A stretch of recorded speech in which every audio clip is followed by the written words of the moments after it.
The sad reality is that most people live in fear. They don't realize that they live in fear, but it's very evident from their personality. Because most people see risk taking as, I don't want to do it. It's too risky, it's too this. I'm not saying you shouldn't think that. You should always take calculated risks. But a person who's adventurous, a person who's bold, is going to go way, way, way further in life than a person who lets whatever it is stop them. And most people stop themselves. It's not other people stopping you. The issue is always internal. You're stopping yourself, you're censoring yourself, you think, this person's going to think I'm weird, this person's going to think I'm crazy. Let them think it. Let them think you're fat, let them think you're ugly, let them think you're weird, let them think you're crazy, let them think you're insane, let them think it all. Because these are people with 50,000 opinions and not one that they could make money out of. The post is not about money, but the point is that so many people live in this fear. People's entire personality is built on fear. Now, I used to know this guy, and I used to know his wife. I used to solicit some of her beauty services. They had a couple of kids.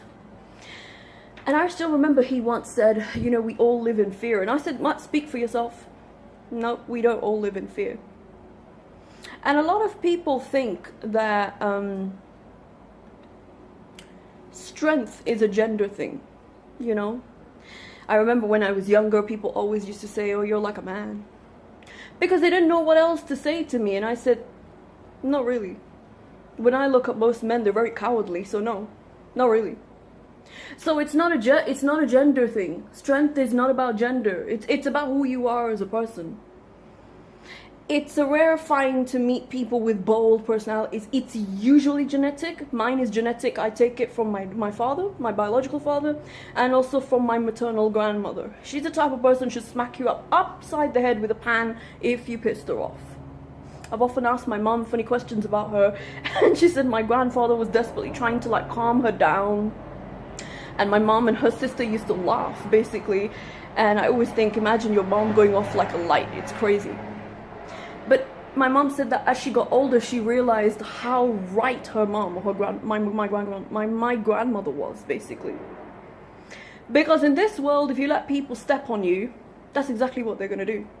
When you live in fear, you naturally attract people to abuse you. You naturally attract people to stamp on you. Because they know you're not going to stand up to them. They're just going to look at you and be like, I know I've had those looks. And I don't get around those people. And a lot of people live in fear. And it's very easy to get people to take a step or a decision when you place them in a place of fear. If you put a gun to somebody and it don't look like it affects them at all, the person pointing the gun is going to start to question their formidability, their authority.